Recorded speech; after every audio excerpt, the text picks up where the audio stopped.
जय हिंद दोस्तों, डीके आईक्यूएल में आपका स्वागत है। आज हम बात करने वाले हैं डीजीएचएस का जो एग्जामिनेशन होने वाला है उसका उस पैटर्न पर, यानी एचएएल के द्वारा जो एग्ज़ाम लेने वाली है एचएलएल, तो उसके पैटर्न पर जो एग्ज़ाम पूछा गया है प्रीवियस में, अभी नवंबर में हाल ही में एग्ज़ाम हुआ था सफदरगंज का। तो उसका जो हम लोग क्वेश्चन देखेंगे, ये किसका क्वेश्चन है, तो ओटी यानी ऑपरेशन थिएटर टेक्नीशियन का है। ठीक है, इससे पहले हम ऑपरेशन थिएटर असिस्टेंट वाला जो 10th लेवल का था उसको हम करा चुके हैं। ये 12th लेवल वाला है। तो आपको इसे देखकर क्या करना है कि आपको एक बेस बनाना है। 12th लेवल वाला कैसा क्वेश्चन पूछा जाता है, इससे पहले 10th लेवल वाला करा दिए हैं। तो आप लोग वो वीडियो नहीं देखे हैं तो चैनल पर अवेलेबल है, आप जाकर देख सकते हैं। 2 या 3 पार्ट में कराए हुए हैं 60 क्वेश्चन को। बहुत कम समय में यह किया हुआ है, तो आप उसको देख सकते हैं। सबसे बड़ी बात है पैटर्न का पता चलना। पढ़ने के लिए तो बहुत कुछ है, लेकिन पैटर्न का पता चलना बहुत ज़रूरी है, क्योंकि इसमें 60 क्वेश्चन पूछा जाना है। 60 क्वेश्चन का पैटर्न आपको पता होना चाहिए, क्या क्वेश्चन पूछा जाता है। ठीक है, तो इसके बेसिस पर 2 पेपर हम करा चुके हैं। इसके बेसिस पर हम बहुत से जीके जीएस और आपका स्टैटिक पोर्शन और आपका ये मैथ्स और रीजनिंग का भी हम लोग एक्सपेक्टेड पेपर कराने वाले हैं। तो आप अगर चैनल पर नए होंगे तो चैनल को सब्सक्राइब जरूर कर लेंगे। अगर इस चैनल पर बहुत से लोग होंगे तो आप लोग देखिए, काफ़ी अच्छा समझ में आएगा। चलिए दोस्तों, हम लोग शुरू करते हैं। यहाँ पे क्वेश्चन कह रहा है, थोड़ा सा और हम जूम कर लेते हैं कि अच्छा से आप लोग को दिखे। क्वेश्चन कह रहा है कि अगर एक पहला नंबर क्वेश्चन है इसका, अगर एक वर्गाकार मैदान का विकर्ण कितना दिया है, तो 10 मीटर अगर विकर्ण होगा तो कह रहा है कि इसका क्षेत्रफल क्या होगा। तो मान लेते हैं कि 10 मीटर अगर विकर्ण है, तो यानी वर्ग का विकर्ण क्या होता है, √2a होता है। वर्ग का जो विकर्ण होता है कितना होता है, √2a। तो √2a का मान कितना दिया है, तो 10 दिया है। ठीक है, तो √2a का मान अगर 10 दिया है तो a का मान कितना हो जाएगा, इधर से निकालिएगा तो 10/√2 हो जाएगा। 10/√2। तब कह रहा है कि इसका क्षेत्रफल क्या होगा। तो क्षेत्रफल क्या होता है, एरिया। एरिया बराबर क्या होता है, भुजा स्क्वायर होता है। एरिया बराबर क्या होता है, भुजा स्क्वायर। तो आप इसका डायरेक्ट स्क्वायर नहीं कर सकते हैं ये निकालने के लिए, तो डायरेक्ट स्क्वायर कीजिएगा तो 10/√2 हो जाएगा, गुने 10/√2 हो जाएगा। तो √2 से √2 में जैसे ही मल्टीप्लाई कीजिएगा तो आपके पास 2 आ जाएगा, और ऊपर कितना हो जाएगा, 100 हो जाएगा। 100 हो जाएगा, और जैसे ही आप इसको कट कीजिएगा तो आपके पास 50 आंसर बच जाएगा। यानी 100 को 2 से भाग दीजिएगा तो 50 ही बचेगा। 50 मीटर स्क्वायर होगा, क्योंकि यहाँ पे मीटर दिया गया है, तो आपके पास इसका राइट आंसर मीटर हो जाएगा।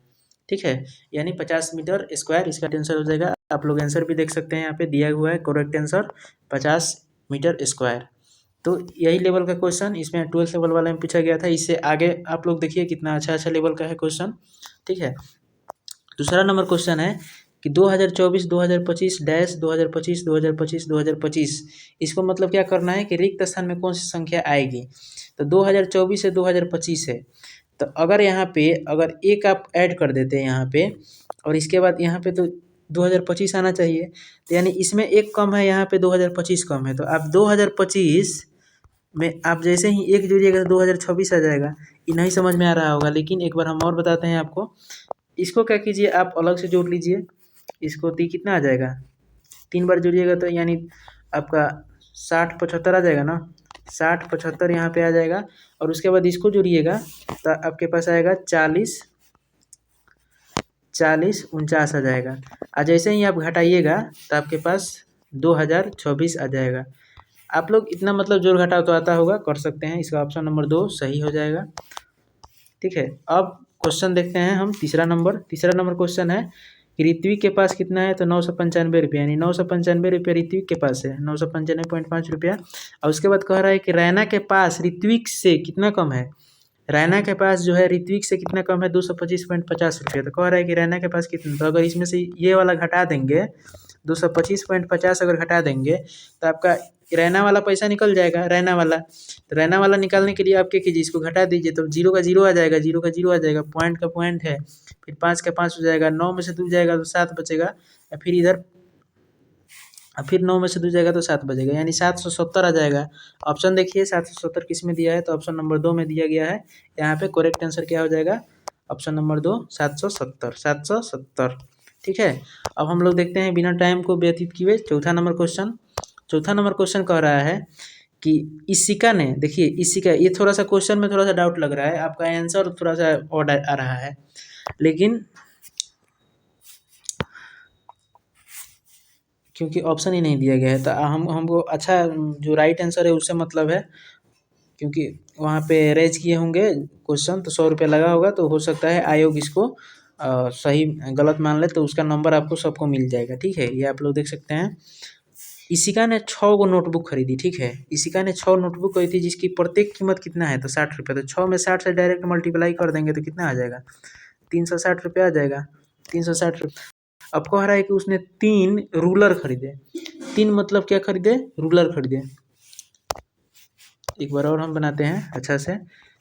यहाँ पे 6 × 60 तो ये 360 आ जाएगा ना, 360। उसके बाद 3 रूलर जब खरीदी है तो उसका प्रत्येक का कीमत 6.5 रुपया है। तो 6.5 में 3 से गुना कीजिएगा, यानी 3 × 6.5। तो 3 × 6.5 कीजिएगा तो 19.5 आ जाएगा, 19.5 आ जाएगा। ठीक है, उसके बाद 12 गो पेंसिल खरीदी है। तो 12 गो पेंसिल खरीदी है जिसकी प्रत्येक कीमत कितना है, 3 रुपया। तो यहाँ पे 36 आ जाएगा। उसके बाद क्या खरीदी है कि 90 रुपये का एक ज्योमेट्री बॉक्स खरीदी है, तो 90 यहाँ पे आ जाएगा। ठीक है, अब इसको जैसे ही यहाँ पे ऐड कीजिएगा 360, यहाँ पे 360 प्लस 1900 19.5 प्लस 36 प्लस 90 आप ऐड कीजिएगा तो आपका आंसर आ जाएगा 505.5, जो कि कोई भी ऑप्शन में नहीं दिया गया है, लेकिन इसका राइट आंसर यही होना चाहिए। ठीक है, फिलहाल आप लोग एक बार अच्छा से इसको देख लीजिएगा, इस क्वेश्चन को। एक टाइप आपको पता चल गया होगा कि इस टाइप से भी क्वेश्चन आपको मतलब बढ़ा चढ़ा कर पूछा जा सकता है। ठीक है, तो अगला नंबर क्वेश्चन को हम लोग देखते हैं। इसमें इसका 513.5 आ रहा है, कैसा भी नहीं आ रहा है। ठीक है, अब चलिए हम लोग 5वां नंबर क्वेश्चन देखते हैं। 5वां नंबर क्वेश्चन एवरेज से है। एवरेज से इजी क्वेश्चन ही है, इसको ज़्यादा हार्ड नहीं कहा जा सकता है। कह रहा है कि 6 अवलोकनों का जो है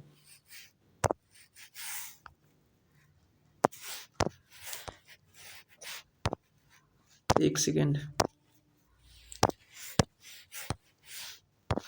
कह रहा है कि 6 अवलोकन का जो है 6 अवलोकनों का 45.5 है, माने औसत क्या है 45.5। 6 × 45.5 कीजिए। ठीक है, अगले पिछले अवलोकन में से एक अवलोकन को जोड़ा जाता है, यानी पहले 6 था तो एक अवलोकन जोड़ा गया तो कितना हो गया, 7 हो गया। तब कितना हो जाता है, तो 47 हो जाता है। तो बस क्या करना है, दोनों को मल्टीप्लाई करके जोड़ देना है। तो इसको मल्टीप्लाई कीजिएगा तो यहाँ पे 5 में 6 से कीजिएगा तो 3 आ जाएगा, यानी 45 6 कितना होता है 270, यानी 270 और 3 आपका 273 ये हो जाएगा। आप मल्टीप्लाई करके देख सकते हैं। और 47 में 7 से आप कीजिएगा, 47 में 7 से कीजिएगा तो आपके पास आएगा 7 में 7 से, यानी 49, 7 चौका 28, 4 32, यानी 329 आ जाएगा। ठीक है, 329। तब इस देखिए ये तो बड़ा वाला हो गया, तब जैसे ही आप इसको घटाएगा तो नया वाला निकल जाएगा, यानी 329 में से आप 273 को आप घटा दीजिएगा तो नया वाला नहीं निकल जाएगा। तो नया वाला निकालने के लिए 9 में से 3 जाएगा तो 6 बचेगा, 12 में से 5 जाएगा तो 5 बचेगा, यानी 56 इसका राइट आंसर हो जाएगा। ऑप्शन नंबर किसमें, 3 में दिया गया है। चलिए हम इसके बाद 6ठा नंबर क्वेश्चन देखते हैं। 6ठा नंबर क्वेश्चन है किसी संख्या का 42% जो है, 42% कितना है, तो 2457 है। तो 100% का मान पूछ रहा है, यानी वह संख्या कौन सी है, माने 42% का मान कितना दिया है, तो 2457। तो वह संख्या कौन सी है, तो संख्या हमेशा 100% कोई ना कोई होगी, पूरा संख्या होगी। तो 100% का मान निकालने के लिए आपको डायरेक्ट यहाँ पे क्या करना है, इधर 100 से मल्टीप्लाई कीजिए और इधर वाला 42 इसको इधर ला दीजिए। ठीक है, कटाने के लिए क्या कीजिए आप, यहाँ से 21 दूना 42 और 50 दूना कितना होता है, 100 होता है। 21 में ये वाला कट जाएगा, 21 को एक बार में लेकर जाइएगा तो कितना हो जाएगा 21, और यहाँ पे 3 बच जाएगा। फिर इसको एक बार में लेकर जाइएगा, इसको एक बार में लेकर जाइएगा तो इधर 3 बच जाएगा, तो 35 हो जाएगा। 35 21 को एक बार, यानी 14 यहाँ पे बच जाएगा। 21 सत्ते 147, तो 117 में ये 117 बार में कटेगा।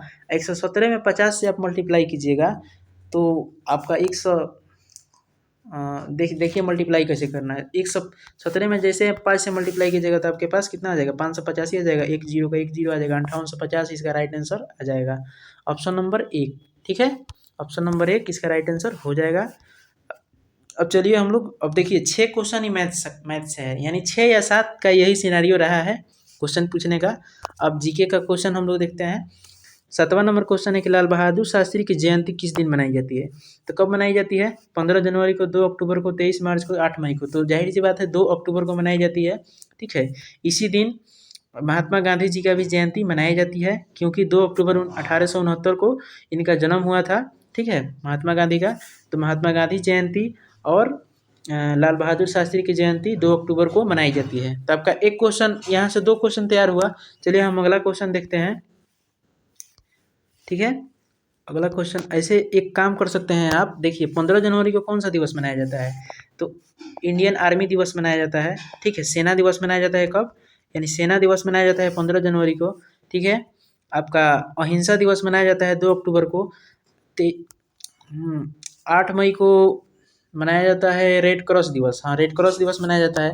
ये सब थोड़ा सा एक्स्ट्रा फैक्ट के तहत आप याद रख सकते हैं। अब देखिए 8वां नंबर क्वेश्चन है, प्रयागराज का पुराना नाम क्या है? तो प्रयागराज कहाँ पड़ता है? तो उत्तर प्रदेश में पड़ता है, यूपी में।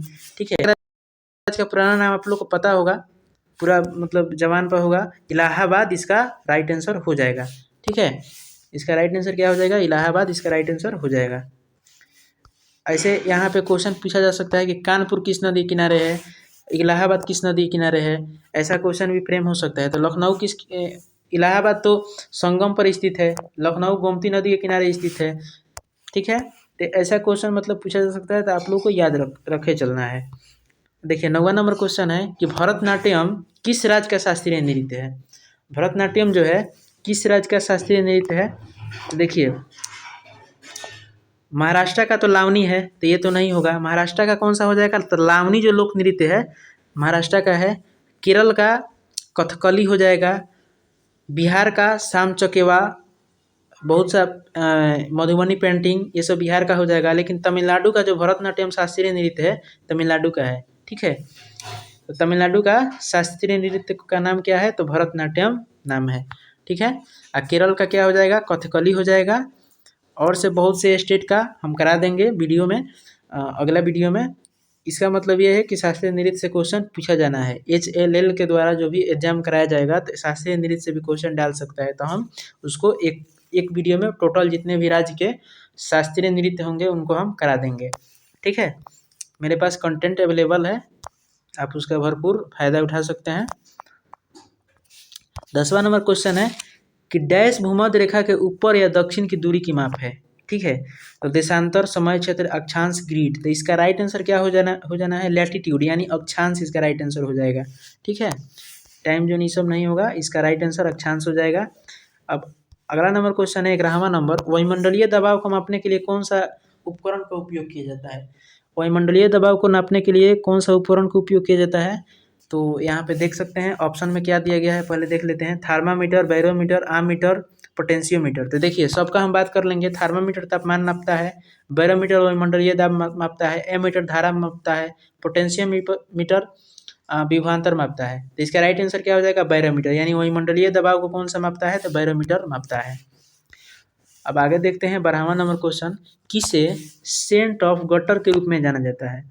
तो सेंट ऑफ गटर के रूप में किसे जाना जाता है? तो मदर टेरेसा को जाना जाता है। ठीक है, अब बात करते हैं मदर टेरेसा को, यहाँ पे नोबेल पुरस्कार कब मिला था? ऐसा भी क्वेश्चन पूछा जा सकता है। तो 1989 में। इनको भारत रत्न कब मिला था? 1980 में। ये सब मतलब बहुत अच्छा क्वेश्चन बन सकता है। ठीक है, तो ऐसा कंटेंट मेरे पास अवेलेबल है कि मतलब क्या ही कहा जाए। तो उसको हम करा देंगे, इसी चैनल पर करा देंगे। ठीक है, फ्री में करा देंगे, कोई इसके लिए कोई ये नहीं है।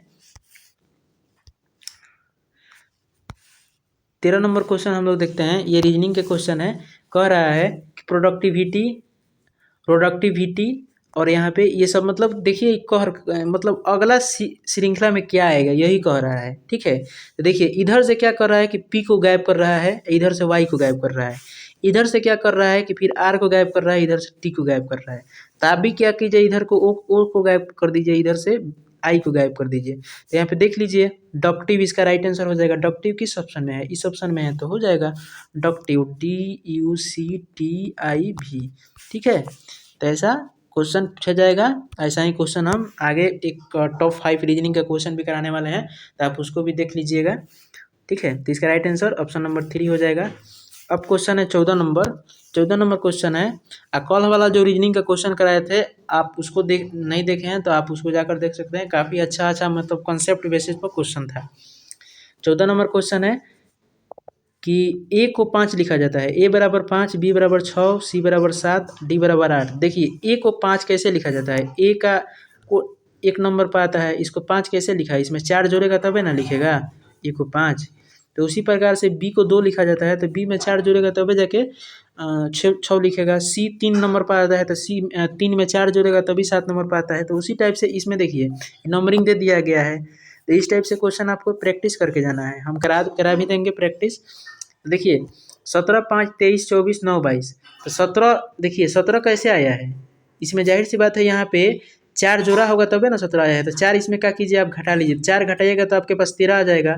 13 किस नंबर पर आता है, तो एम पर आता है। 13 एम पर आता है। फिर यहाँ पे 5 है, तो 5 में से जैसे ही आप 4 घटाइएगा तो एक आ जाएगा, एक का होता है, ठीक है। फिर यहाँ पे 23 है, 23 में से 4 घटाइएगा तो 19 आ जाएगा। 19 किस नंबर पर आता है, तो एस पर आता है। तो देखिए ऑप्शन में कौन कौन है, एक ही ऑप्शन में ए में एस दिया है, तो हम इसको ज़्यादा सोचेंगे नहीं।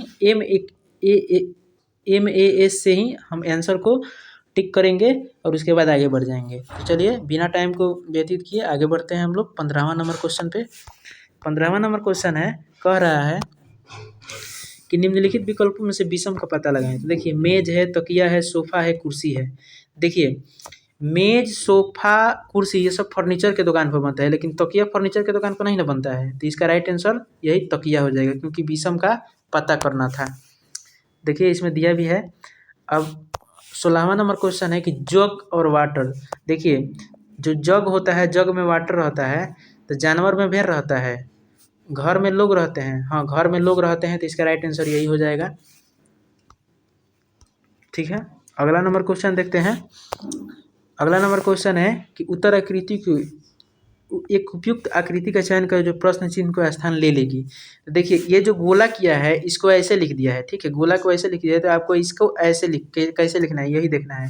तो देखिए क्या तो एक हो सकता है या 4 हो सकता है, लेकिन देखिए इसमें एक पॉइंट यह है कि इसको जो है क्या किया है, यहाँ पे ये जो कोना वाला है इसके अनुसार ये वाला ऑप्शन सही होना चाहिए। फिलहाल देख लेते हैं इसका राइट आंसर क्या दिया है। ऑप्शन नंबर 1 यानी 1 किस में दिया है, ये देखिए यहाँ पे देखिए ये वाला सही है, लेकिन ये ऑप्शन कितने में दिया है, 1 में दिया है। तो इसका राइट आंसर यही हो जाएगा, ऐसा बनेगा। तो आप फिगर वाला क्वेश्चन देखिए, आप बना सकते हैं, थोड़ा सा मतलब प्रैक्टिस कर लीजिएगा। फिगर वाला क्वेश्चन भी पूछा जाना है, ठीक है। ये HLL का ऑफिशियल पेपर है, तो आप थोड़ा सा मतलब इसे अंदाज़ा लगा सकते हैं। अब 18वां नंबर क्वेश्चन देखते हैं, कौन सा समूह से संबंधित नहीं है। तो घारा, बर्तन, बोतल, नल। तो देखिए घारा, बर्तन, बोतल ये सब क्या है, एक प्रकार का बर्तन है, बर्तन से रिलेटेड आ जाएगा। लेकिन ये नल क्या है, एक बर्तन थोड़े है, ये तो पानी देने वाला है। तो इसका राइट आंसर यही हो जाएगा। देखिए विषम से 2 क्वेश्चन अभी मिल गया ना, तो हम विषम वाला कल एक क्वेश्चन कराए थे, तो हम आज सोच रहे हैं कि उसमें 1-2 क्वेश्चन इसमें भी करा देंगे। जो आगे वाला जो टॉप 5 या टॉप 10 जो रीजनिंग का क्वेश्चन कराने वाले हैं उसमें हम करा देंगे, ठीक है। आइडिया लग गया, हम आपको पूरा फुल सिलेबस का इसमें हम कराने वाले हैं। निम्नलिखित में से कौन सी प्रक्रिया अक्सर नैदानिक होती है या शरीर में प्रवेश नहीं करती है। मतलब अक्सर नैदानिक होती है, शरीर में प्रवेश नहीं करती है। तो संक्रामक वाला तो शरीर में प्रवेश करबे करेगा। अभिगम न्यूनतम ये भी प्रवेश कर सकता है। ये न्यूनतम संक्रामक, न्यूनतम हो या अधिकतम हो, संक्रामक होता है प्रवेश करेगा, लेकिन जो गैर संक्रामक है शरीर में प्रवेश नहीं करेगी। तो इसका राइट आंसर यही हो जाएगा, नॉन इन्वेसिव, ठीक है, गैर संक्रामक। चलिए 20वां नंबर क्वेश्चन देखते हैं। 20वां नंबर क्वेश्चन है कि उन विकल्पों को चुने जो शल्य चिकित्सा के प्रक्रिया का एक उदाहरण है, ठीक है। शल्य चिकित्सा के प्रक्रिया का क्या उदाहरण है। तो इसमें डोनर अंग का प्लेसमेंट ये शल्य चिकित्सा के उदाहरण है, नहीं। डोनर अंग के प्लेसमेंट ये भी नहीं है। गर्भावस्था का गर्भपात ये भी शल्य चिकित्सा का उदाहरण नहीं है, तो इस पर तो बैन है, गलत बात है। सब्जात त्वचा निरोपण, फ्रैक्चर की मरम्मत ये भी कोई शल्य चिकित्सा नहीं है, लेकिन हाँ सब्जात त्वचा निरोपण ये वाला जो है ये शल्य चिकित्सा के अंतर्गत आ जाता है। तो इसका राइट आंसर ऑप्शन नंबर 3 हो जाएगा। चलिए अब आगे 21 नंबर क्वेश्चन देखते हैं। क्वेश्चन है 21 नंबर क्वेश्चन कि गैस रासायनिक नसबंदी के लिए किस रसायन का प्रयोग किया जाता है? तो एथिलीन ऑक्साइड, क्लोरोहेक्सिडाइन, अल्कोहल, एक और ऑप्शन इधर दिया गया होगा फॉर्मल्डिहाइड। इसका राइट आंसर क्या हो जाएगा? एथिलीन ऑक्साइड हो जाएगा। ठीक है, एथिलीन ऑक्साइड हो जाएगा। इसका राइट आंसर एथिलीन ऑक्साइड हो जाएगा। कल भी पेपर पर कराए थे तो हम आपको बोले थे केमिस्ट्री से क्वेश्चन भर भर के आए हैं और केमिस्ट्री से क्वेश्चन HCl का फेवरेट है। ठीक है, तो केमिस्ट्री थोड़ा सा ध्यान से। चलिए अब आगे देखते हैं 22वां नंबर क्वेश्चन। 22 नंबर क्वेश्चन कह रहा है कि OT यानी OT का मतलब क्या होता है? वही ऑपरेशन थिएटर, क्योंकि उसी टाइप से आपका क्या है पेपर है उसी का, तो उसी टाइप से इसमें क्वेश्चन पूछा जाना है। तो आपको ये सीख लेना है कि आपका जो भी पोस्ट है उससे क्वेश्चन पूछा जाएगा। तो OT को स्टरलाइज करने के लिए फ्लैश स्टरलाइजर को किस तापमान पर सेट किया गया है? ठीक है, किस तापमान पर मतलब सेट किया गया है OT को स्टरलाइज करने के लिए? फ्लैश स्टरलाइजर को किस तापमान पर सेट किया गया है? तो 120 डिग्री, 125 डिग्री, 132 डिग्री, 140 डिग्री। तो कोई नहीं होगा, इसका राइट आंसर क्या हो जाएगा? इसका राइट आंसर 132 डिग्री हो जाएगा। ठीक है, 132 डिग्री पर सेट किया गया है। 23वां नंबर क्वेश्चन देखते हैं। देखिए ये जो छवि दिया गया है, इन छवि को आपको पहचानना है। ठीक है, छवि में डिवाइस को पहचान है, तो कौन सा डिवाइस है? तो इस छवि को आप लोग देख लीजिए एक बार। यहाँ पे ऑप्शन है कैनुला, नायलॉन मूत्राशय, ट्यूब, टूर्निकेट। जाहिर सी बात है यहाँ पे दिख भी रहा है नायलॉन ब्लेडर यानी नायलॉन मूत्राशय है। तो ऐसा मतलब फिगर वाला भी क्वेश्चन पूछा जा सकता है, क्योंकि डॉक्टर से रिलेटेड है तो क्वेश्चन पूछा जा सकता है। 24 नंबर क्वेश्चन हम लोग देखते हैं। निम्नलिखित में से कौन सा संवहनीय पहुंच आपूर्ति नहीं है? कौन सी संवहनीय पहुंच आपूर्ति नहीं है? इसका राइट आंसर क्या हो जाएगा? स्केलपेल।